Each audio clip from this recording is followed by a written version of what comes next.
This week, Felicity shares her story of being diagnosed with chronic fatigue syndrome at just 18 years old. We discuss the ups and downs of living with a chronic illness and Felicity's resilient warrior spirit as she works to be an advocate for people living with an invisible illness. This episode includes discussions about mental health issues. Listener discretion is advised. I'm your host, Duschanca, and you're listening to That Was the Moment I Received a Life-Changing Health Diagnosis.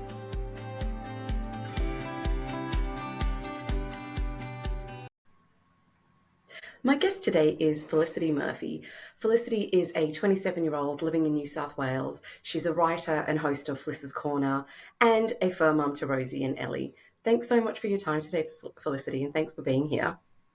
Not a problem. Thanks for having me. So I guess to begin with, if you want to take us through what life was like before your moment. So Yeah, how okay. did life look like?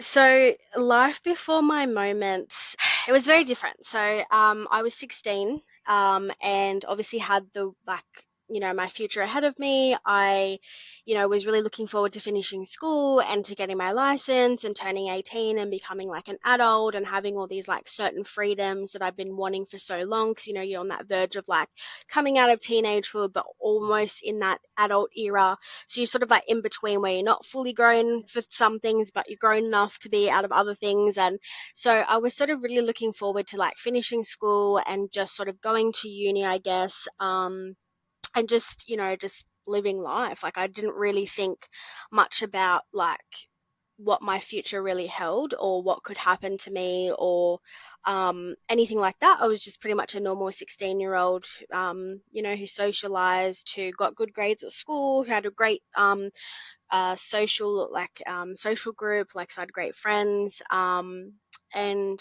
yeah, so for me, when I do sort of like a reflection, and I've talked about this in my own podcast of like it's easier to sort of define the two moments like life before when I was 16 and then compare it to life now as the 27-year-old, and I guess how much has changed in that time.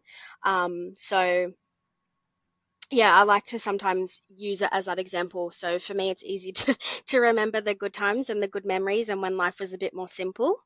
So that's how I felt before my moment. Okay, so yeah, you're just going through life as a normal 16-year-old with kind of like, I guess every opportunity available to you. The world is your oyster, so to speak. Yeah. Um, and I'm guessing quite carefree as well. Yeah, I would say so. I mean, as carefree as I could be like I was a Yeah. pretty sensible 16-year-old to be fair. But yeah, still very like carefree. I wasn't selfish, but I probably was, I guess, a little bit selfish as I would be at 16, like just not having world experience yet Yeah. or like living in the real world. So, yeah. Okay. And then, so what changed all of that? And like, I guess take us to the moment that changed all of Yeah, that. so Um, it sort of happened. Sometimes I feel like it happened really fast, and then other times I feel like it was a very slow sort of burn as to how everything sort of changed. So, when I turned 17, um, which was the April of 2000 and God, 13. I have to think about that then. Um, I felt pretty normal. But it was June of 2013 when things just sort of took a turn. I just sort of remember little things happening. I feel like I've probably blocked most of it out because it's a bit traumatic. But the things that I do remember that stand out is, just having this new overwhelming fatigue to the point where, I just wasn't able to really function, trying to get out of bed or going to bed. It was a bit different. It just felt like it was a bit more of a task than it used to be. It just was odd. The energy level was just going up and down throughout the day. Just feeling really off, like feeling really weak. And for me, it actually started with noticing like my lymph node was really swollen, and it wasn't tender or anything to touch, but it was like quite big, and it stuck out a bit. And so because of all the the random symptoms of this tiredness and just not really eating and not really having any motivation to do anything, my mum sort of was like, maybe we should just go to the doctors to get it checked out. And that eventually led to like multiple blood tests, weeks and weeks sitting at doctors waiting for answers because no one could figure out what was wrong, because all my blood tests were obviously showing up that nothing was wrong. All the things they were checking at the time, if thyroid was fine, like all those kind of things. So they were trying to, I guess, do the process of elimination. And it was a Mm-hmm. bit, I guess, infuriating, but also frustrating, but also really exhausting because, you're waiting and waiting and waiting for answers, and no one could give you any. And I think at this point, this is when my, I guess, point of view about the medical community started to change because, up until that moment, I guess I didn't really think that doctors couldn't fix things. I didn't realize that they don't always have the answers, or that, Mm-hmm. it can take some time to find what they're looking for. And that there is this thing of process of elimination, but also just not being believed. And like I was saying before, like I was quite Yeah. a sensible 16-year-old. So it wasn't like I was a known liar or anything. So my mum took it quite seriously, and she was probably my biggest advocate during that time because she could physically see what was happening at home, and just noticing like the energy like draining from me, and just not being able to, and it was little things like, and then all of a sudden I wasn't able to walk properly. Like I felt really weak and dizzy all the time, and I needed assistance, walking around the house, and it was really hard to walk when I got to school. And it was things like that. Like it was like my body was slowly starting to burn out. um, and I think the turning point for me was when I was at school and we'd finished for the day, and I was walking down, or I tried to walk down a flight of stairs, and my body felt like it was just going to go out from under me, and my legs were all like jelly like, and that had never happened to me before. And I remember like telling my friend like I need help, like because I'd grabbed onto the railing, but I just felt really unsteady, and I felt like I was just going to faint or just fall. And I remember being really like scared because I've never felt like that before. And we went to the doctors straight that afternoon, and they were like, because at this point they weren't sure what I had. So they were like, oh, maybe it's something to do with your nerve system, maybe something's attacking it, maybe you've got a virus. So obviously my immediate like thought was like, oh my God, like something's happening. But they did like these little tests while I was at the Yeah. doctor's, and they couldn't find, like, everything was normal. It was presenting as normal. I was walking in a straight line. I wasn't staggering. Yes, maybe there might have been a little bit of muscle Mm-hmm. weakness, but it wasn't really anything that they were concerned about. So they just said, oh, it could just be whatever else is going on. It could just be that. So again, it was like, okay, there's no answers. But my mum kept pushing for blood tests, and it eventually came out in the July. So obviously, what June was when it started, in July, and it was July 13th because it was my Mm-hmm. brother's birthday. So it's a date I'll never forget. Is they rang us and they said that my blood work finally had showed something, and it showed that I had at some point glandular fever. So what they were thinking was all these symptoms at the time was post-viral syndrome because I never had, I guess, a chance to recover. I think my biggest thing with that was that I don't remember being as sick as what they make glandular fever to sound like. Like I've always heard about glandular fever, but I've always heard really like horrible stories about people that have it, and what they go through, and I don't Yeah. remember going through any of that. So I was really surprised to know that that had showed up in my blood work, but at the same time it made sense because of how rubbish I was feeling, and my body was, I guess, got to Mm-hmm. the point where I was like, I can't function anymore because you're not letting me rest. And it had been, trying to, I guess, defend me for a while, and it just got to the point where it couldn't anymore. So um, that was sort of what started all of this. And that was in the July, and then between August and December there was just up and downs of this energy. I had to get extra support at school, I had to sort of like get extra support at home, and all those kind of things that you would put in place when you need that extra help, especially when I wasn't really sure what was going on. And then because January 2014 I was entering my year 12 exams and my HSC and everything, my mum wanted me to go back to the doctors one last time because the symptoms were still happening, and they would happen like they would just come and go, sort of like good days, bad days. And we went to the doctors, and I remember they said that after all this time and everything that I've presented to them, they think that I have chronic fatigue syndrome, which is usually an end result of glandular fever. It's one of the things that can come can happen from having glandular fever. And they said that it was not curable, but it was manageable, and that I just needed to really focus, I guess, on diet and supplements and rest and exercise, and just trying to maintain, I guess, a healthy lifestyle to sort of balance, I guess, the fatigue levels, which I was a bit like, I could barely walk half the time. I didn't know how to exercise, but I Yeah. was like, okay.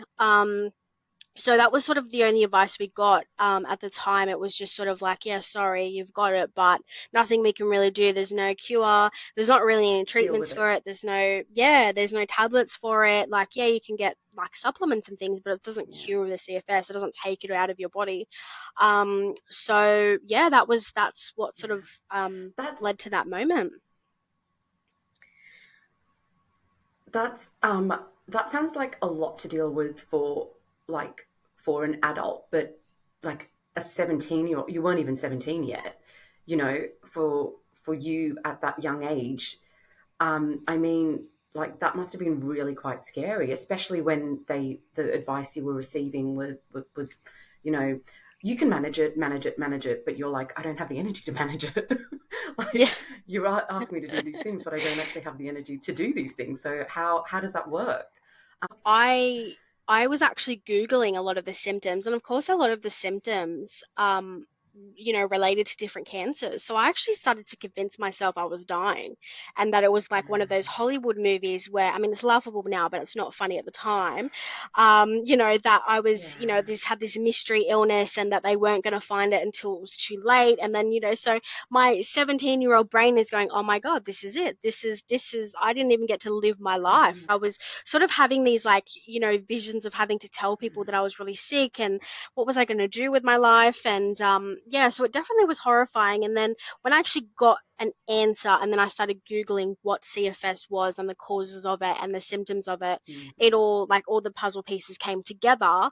And it gave me a little bit of relief that there was a name for it, but there wasn't relief in the sense that, this is like, because, this was something I was going to have to deal with forever. And that to me at almost 18 was, it felt like a bit of a jail sentence. It felt like I sort of had not really been given a chance to live life how I wanted to. And now I've just been, I guess in this way, toppled with a chronic illness at, just before I turned 18. And that was not how I imagined my first year of adulthood. Yeah, that sounds really, really intense. And so what you've received the diagnosis, were you still going to school and did you finish the HSC and things like that? Yeah, so I was still going to school. There was a little while there where I thought about dropping out, and just taking the time to literally stay home and rest and do nothing. But I didn't want to, like, I think it got to the point where I was like, no, I've worked this hard to get to year 12 and do my HSC. I don't want to drop out Yeah. now. So I did complete my HSC, albeit with a bit of a struggle and a lot of assistance from school and my family and my friends and my boyfriend, now husband. So yeah, it was definitely tough. It's probably one of the worst things I've been through, I think. What's happened after that moment, and how did you, I guess, start living with it now that it has a name? Um, Yep. Look, that is a really good question. And it's something that I think of often. So basically so I'll just, obviously I managed to get through the HSC and things like that, but when it came to after, so what I was going to do, like, about going to uni or trying to get a job and things like that. So basically I was still a bit, I guess, in denial, or didn't really understand the illness as such. Probably about a year later, I was still a bit like, didn't really get it, still was trying to figure out, what actually caused flares, is what I call them, or like what triggered me to have them. So it's still very much like, I guess, learning. And in 2015, I did get to go to uni. And it was actually at uni that I had this sort of like epiphany that maybe life doesn't have to be so bad. Like maybe I can, rather than working against it, maybe I can work with it and then learn how my body like can cope during those moments. So I guess I started paying attention to my body, like actually listening to my body. So, what triggered me, and if I needed to rest, then I would rest. I would just pretty much drop everything and go to bed for a few hours, and then I would then pick up whatever I was doing afterwards and just try and do whatever I had to do, especially with a lot of assignments. That was really difficult. I did like a bachelor's, and that was like 3 years, and then I went on to do a master's. I don't know why. That was another 2 years, but so I guess I sort of got into like a routine or a rhythm, and then I got to the point where I Mhm. was like, you know what? Maybe I need to actually start talking about it, and advocating for myself, really, but also for those that live with these invisible illnesses. Because I think for me, it also opened up a whole new world of, I guess, yeah, invisible illness, invisible things that people live with all the time that doesn't always get talked about. And I think when I was at uni and I was in my, I guess, inspiration kind of bubbles, with different classes I was doing, and meeting new people and all that kind of stuff, and learning a bit more about the world as a whole. And, yeah, I had this epiphany that I was like, maybe I should actually become like an advocate. Maybe I should start advocating to family and friends about what I go through so then they can understand to then better support me or someone that they know that might have something like this. So then it just sort of took off from there. I mean, that was 2015, and I remember there's actually an international MECFS day, and I participated in that for the first year, where you wear blue for anyone fighting those illnesses. So CFS and ME are very similar. Some people say they're siblings, some people say they're cousins, depends who you talk to on that argument. But ME stands for myalgic encephalomyelitis, and they're very, very similar. But I was only ever told I had the CFS. So I always like to acknowledge the ME sufferers, because I know that there's a big community out there that have both, if not one or the other. So I started with that, and then I was like, maybe I should make a Facebook page, and then I started advocating on that, and I sort of grew the page. I think it's like sitting at almost 800 likes and followers after, I don't know, 8 years. So, just slowly started building in my community.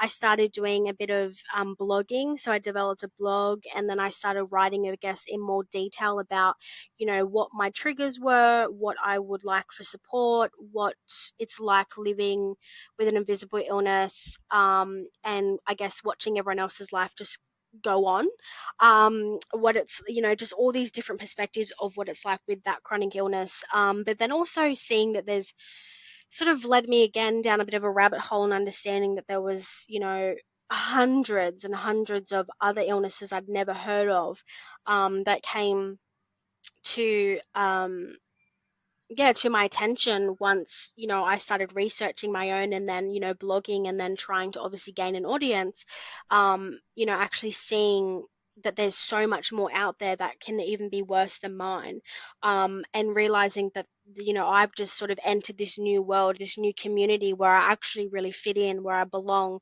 So that also gave me a bit of validation to keep on going, because there are some people who are too unwell to advocate, and I was sort of, I guess, in a way, I don't Mhm. want to say lucky, but that's the only thing I can think of, like a luckier version of myself to be able to go out in the community. And I used to do like speeches at Rotary clubs, and I used to go out, and I did a few like uh, like I would be in feature videos around the community, and I'd be talking about Invisible Illness Week or my illness as a whole and things like that. And that's another way I sort of advertised. And I gained a bit more following from that. And then I did do YouTube for a while, but no one ever looked that up, please. There was probably like 3 videos or something out there. I would still have an account, because I started talking about it, and I thought that might be easier, but then I hated it. So I never never really continued with YouTube, but blogging was my safe space. And then I guess, yeah, it just took off from there. There was a lot of support from family and friends. At first it was just about that education and people Yeah. trying to really understand what I was saying, and then I think seeing it for themselves as well helped. Like people seeing that I Hmm. wasn't, that I Yeah. was still unwell after 2 years. I think that also made a difference about how people, I guess, yeah, saw the illness as a whole and really started to believe it. And then yeah, just sort of learning to live around like, the good and bad days, and just trying to still live a life that I wanted to, albeit in an alternative manner. And that's sort of like what I still live by, is that this isn't ideal and it's never going to be ideal, and there are times, certain parts of the year that flare me the most and things like that. And I think as I get older, I'm learning that my body's responding differently to flares and things like that now. So I've noticed, in the last 10 years things have Hmm. changed as well, in the way I manage things, and my tolerance level, and like my body's tolerance levels and things like that. So yeah, it's all about just, I guess for me, just taking each day as it comes and reading my body on that day and just sort of responding to it and looking after it as best as I can. Sometimes I'm the worst with my own advice and I don't, but for the most part I do, look Yeah. after myself, and yeah, I just sort of, yeah, go with the flow, I guess. And then eventually it did end up leading into the podcast, which is only really almost 6 months old. So it's still a baby podcast. And that also, I guess, gave me Yeah. some new confidence and I guess a new audience on um, actually speaking about it in depth and what I've actually learned in the last 10 years. But also all the other health issues that have developed since that first initial diagnosis, and then how I've had to deal with that on top of the CFS as well, and the trauma from all of that as well. So that's all come forward more recently, and that's, I guess, the the most recent platform I'm into is my podcasting. So yeah. I think it's great that you are, raising awareness and spreading awareness about this condition, your condition, and the way you live with it. And I'm sure there are people. You're probably inspiring people to do, you know, to like maybe be more compassionate to people suffering from Yep. these illnesses. It sounds like you were very fortunate that you had a lot of support around you, like your, in particular, your mum and your now husband.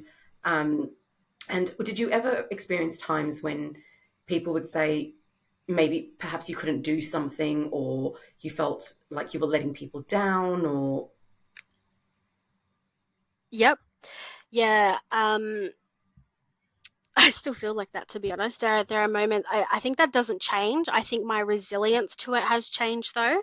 But in the early days, I do remember like I had to miss out on a couple of my friends' 18ths because I was just bedridden most weekends. That was really difficult, and that Mhm. was when I was still very early in my diagnosis. So a lot of my obviously teenage friends, young adult friends, were like, oh, well, Fliss isn't here. Like, they were a bit disappointed. And I do remember being really upset. But I also was like, I could not physically move. Like, most weekends I was so bedridden that, Yeah. moving became, I guess, a chore. Like, my legs felt like lead and like someone was pushing me down onto the bed. So I was pretty much just, yeah, I couldn't move. And it made me feel like crap watching everyone else celebrate and drink and do all the things I've been wanting to do for so long.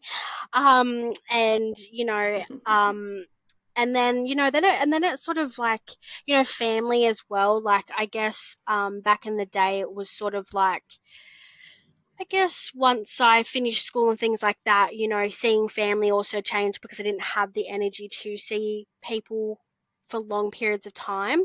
So I guess my family having to adjust to that. And I'm sure at the beginning they probably felt disappointed if I wasn't visiting them, but at the same time, I wasn't really able to drive. So, I wasn't going to put myself behind the wheel if I was that fatigued. So, I guess there was living with or learning to live with that disappointment, but also educating them that it's not personal, that I literally have to do this to be able to Yeah. function for the rest of the week because, they're not the ones doing my uni degree and things like that. So, but yeah, and it was always really embarrassing for me as well if I had to leave a party early because it got to the point where I would sort of compromise with myself where I would go to people's parties, but I'd only stay half the night, because I couldn't stay up to 12 a.m., which, at that age, that was like the big thing, right? 12, 1 o'clock, like you'd party, but Yeah. like even though it's really not that late in my head these days anyway, back then it felt like such a mission to stay up to 12 o'clock because my body just would not cope, like, and I would suffer the next day. And that was always the hardest part because no one saw that no one saw the recovery on the Sunday for me to then start my normal routine again Monday to Friday, going to uni and doing study and assignments and whatever else I had going on, like appointments like chiropractor and things like that, things I was trying to help, like doing the in the in between moments to sort of just help my body sort of function. I think that was always really hard to explain to people too because they didn't physically see it. The only person that's ever really seen it is probably my husband Yeah. because he's actually been with me during those moments and seen me wake up, really fatigued and things like that and sort of just have to figure out how to function. So there was definitely, I think, in the early days, like a lot of, I guess, anxiety. Like I felt really anxious about what people were thinking of me. And I think that's another thing that sort of gave me, I guess, inspiration to sort of advocate because I didn't want people to think I was being rude by leaving early or, doing whatever I had to do in the moment to sort of get through what I was doing. Because I think yeah, I think after a while I started to realize that my mannerisms probably were looking rude and that I wasn't, because when I sort of start to flare, my body sort of like, I've been told this a few times, and I obviously don't see myself what it looks like to other people, but I have been told that my eyes sort of glaze over and that there's sort of like they can see that my body is like trying to get me through it, but like I'm not responding. And so people have told me that like they can actually start to read me now. And because I've obviously advocated so much and those that are still in my life now that support me through it, they've actually learned to read my signs that I may not actually verbally tell someone that I'm struggling. So a lot of people have learned to read what they think is I guess the oncoming of a flare, which I actually think is really good, for me anyway, because I am one of those people that try to persevere. That's So yeah. Yeah, that's really amazing. That's really special, and that really shows how much they care, and to be able to learn how to read and your Mm, needs, and perhaps step in and stop you from doing something, you yeah. know, so that you don't have to say no. Because Yes. yeah, it must be hard to say no to things that you want to Oh say yeah. yes to. Yes, Yeah. 100%, especially in the early days. What sort of did you talked about going to the chiropractor and stuff? What other like did you do treatments or to help with your health, or what was the kind of healing journey um Yeah, that's like? a really good question. I have tried pretty much everything that I can think of at the moment. So I started off gradual, like I went to the chiropractor and I would get acupuncture to obviously get the blood flowing. And I was told that like Chinese medicine can be really good for things like CFS and Mhm. I did used to go for quite a while and got the acupuncture, but the thing was, even though it probably was doing something, I didn't feel any different. I didn't feel like, over the next coming days that there was a difference in my energy or just the way that my body responded. So I sort of got rid of that after a while when I sort of felt like that wasn't benefiting me. And then because I was, I guess my body was weak, I was doing like the chiropractor massages, and then getting treatments and being cracked back in place. But um, what ended up coming from that is my chiropractor said to me once, I think the reason why your back's not recovering is because your body is so weak, it's not actually responding to me cracking you back in place. It just undoes it all because it's not strong enough to maintain what I'm doing. And I'd never thought about my back being affected by the CFS, because obviously I feel my arms and my legs. I don't think about the rest of my body that would be, I guess, struggling with it as well, and the way that it's affected my body. So she recommended that I start exercise physiology. So from there, I started exercise physiology, and that was a very long journey, but I did persevere. So I basically saw him, I think, from 2016 to 2020. I think I would have stopped because of COVID. But yeah, I think I saw him for about 3 years consistently, and they develop like an exercise program that suits your body and your, like, I guess, energy levels and strength levels and things like that, and they build you up over time. And I remember the first few sessions and the home program that I did, I wanted to die, because I wasn't able to lift weights, even if they were like a couple kilos. Like, my body just like resented me, and I resented it for just not, like, everything would shake Yeah. and it made me feel like crap. And it was really hard to motivate myself in those early days because I was like, this hurts, I don't want to do it. But they were like, we know it hurts, but to get through that and get stronger, you have to keep going.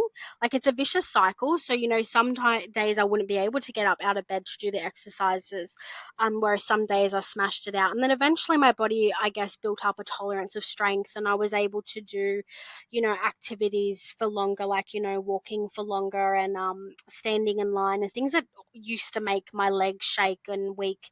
I was able to do a bit more often because I had been building up the muscles. So I did persevere with that for a while. And then I stopped, obviously, during COVID, and then I went back, I think, end of 2020, early 2021. And that was my last session with him because I ended up getting a full-time job. So then that threw everything out of balance as well, because all the routine that I had, and that's the other thing I probably should mention, every time, for me to cope, I get into like a routine. And if something big like that, like a new job or anything like big that could literally disrupt that routine, my body has to readjust. And it's always like a big like flare up for however long. It's always hard to say. So I knew that this was going to throw everything out of whack because I'd been, doing uni but with no job. So I was able to do all these appointments on weekdays and things like that. Most of these things weren't open on Saturdays and Sundays, or they would only be open till 4:30, 5 o'clock. And so when I worked part time, it was fine. When I worked close, like local to that area, where that place was and then where my work was, that was fine. But when I got, a big job out near the city, that was very different. So I had to learn to sort of, I guess, live without it. Like, I had a personal trainer and went that avenue as a substitute. Definitely did not go back to that. That's probably the worst thing I've ever done. I was definitely not one of those people that loved the gym and became a gym junkie. I absolutely despised it with all my being. I'm definitely not a gym person. Yeah, and then I guess, and then I've also tried like other things. Like, I've done a bit more of like a spiritual realm, I guess you could say, and I've had like my chakra healed, like all Mm-hmm. that kind of healing, and done it that way where they it's not actually called chakra healing. There's another word for it. Oh, light activation. She did like a light activation therapy on me, which was really Oh, yeah. cool, which is sort of similar, I guess. And yeah, so I did that, which I guess helped a little bit. But that was more for other health issues, more like the trauma and things like that, and just sort of getting to the root of that. So what does life look like for you now? So now that you're living, if someone looking from the outside in, what would they see? I think they would see a very like high functioning sort of chronic illness person. I have a full-time job, like a stable job, I've gotten married, like a fur mom. I do activities outside of work, like guitar lessons and things like that. And I'm always doing something after work, whether it's getting my nails done or my lashes or whatever. So I'm always out and about and doing things. So I think it probably looks to the outside world that I've been able to, I guess, you know, balance everything. And I guess in some ways I have, but Hmm. at the same time, there's all the stuff that people don't see at home as such. And that's still a really big battle Yeah. for me. It's obviously just what people don't see behind closed doors, as we say. So, all the crashes and the struggling to and from work, and, just how I'm feeling when I'm at work or when I have to go get my lashes or my nails done and things like that. Um, and I say have to because, if you want even feels, it's important. So, looking after Yeah. my beauty needs, that can be a struggle as well, even though I really want to do it. It can be Mm. really hard sometimes.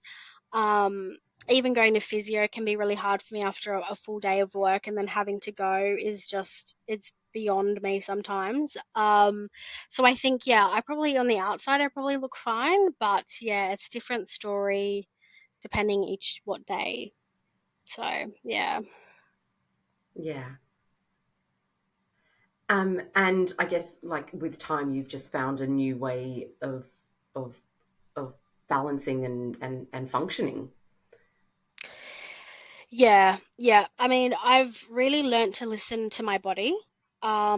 And that's probably the biggest thing that gets me through Yeah. is just listening to my body. Whether it's moving appointments, canceling appointments, just taking it easy at work, doing what I have to do to get through the day, whether it's, rest after work, rest on the weekend, cancel things on the weekend to just have, that sort of time for myself.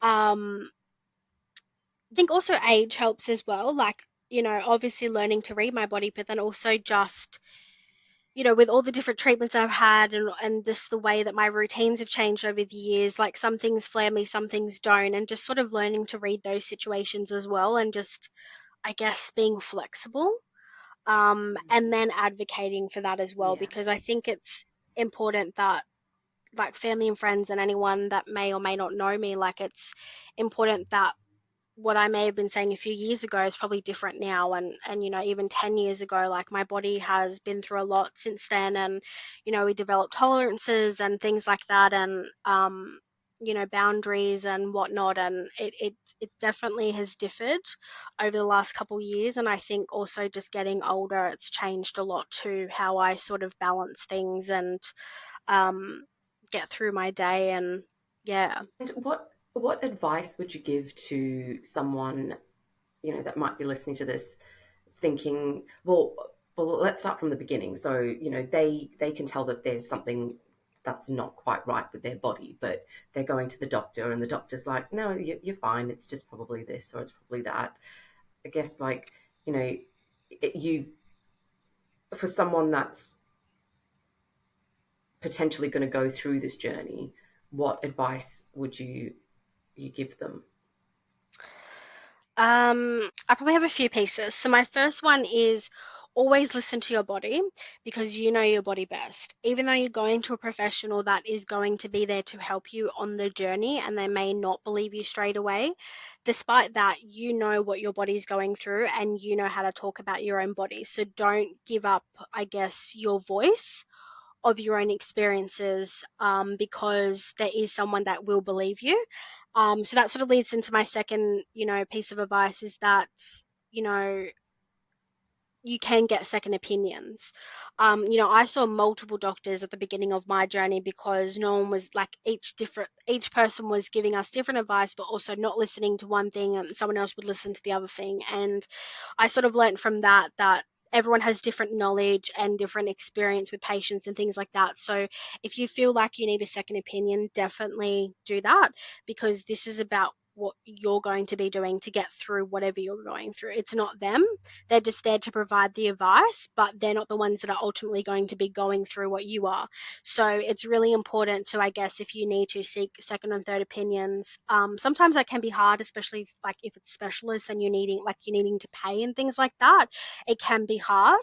But then I guess in other ways, I would say as an alternative, maybe looking at joining support groups and sort of seeing how other people were diagnosed and what their advice could be as well, because that's sort of a free option to sort of see what other people have gone through, and then like and sort of help you through that time. Um, I think the third piece of advice is, you know, it may not be easy, but there's still hope at the end of the tunnel, and there's still a life worth living around that illness. Like, you will be able to get back on track once you have that diagnosis or once you have some answers, whatever it is. And I think the really important thing that I've learned, and this was someone else's advice that they've given me about 9 years ago, and I still live by it to this day, is grieve for your body. Because once it enters like this new phase or whatever it's going through, it's really important to, when you're having those moments of grief, like, just let yourself grieve, because your body isn't going to be able to do what it used to, and that's okay. It's crap, but it's okay because you're going to be able to figure it out. I think that was probably the best piece of advice I've ever gotten in very low moments, because I did obviously develop depression and anxiety after all these diagnoses. That helped me a lot, just sort of actually letting myself go through the emotions and crying if I wanted to, because, yesterday I could walk and then today I couldn't. Or a year ago I was able to, just do something with my friends, and then today I'm bedbound. Like, just sort of going through those motions of who I was then and who I was at that time. Um, how they were so different, but it's a normal part of the process, and it does really suck. Um, and to just really, yeah, like, feel that, like, that's, yeah, it's very powerful when you do grieve that. It's really hard to explain, but some people may get it if they've been through that or have heard that before. It's really important to just, yeah, like, you're allowed to miss your old body and you're allowed to miss your old life because you didn't ask for this. So, yeah, that's probably my Yeah. last piece of advice. That's really powerful advice. And I think, that um, it must have taken quite a lot of strength for you to accept your diagnosis. Mm, yeah. Yeah, it took a long time. I think at least took a couple of years to actually accept that this has happened.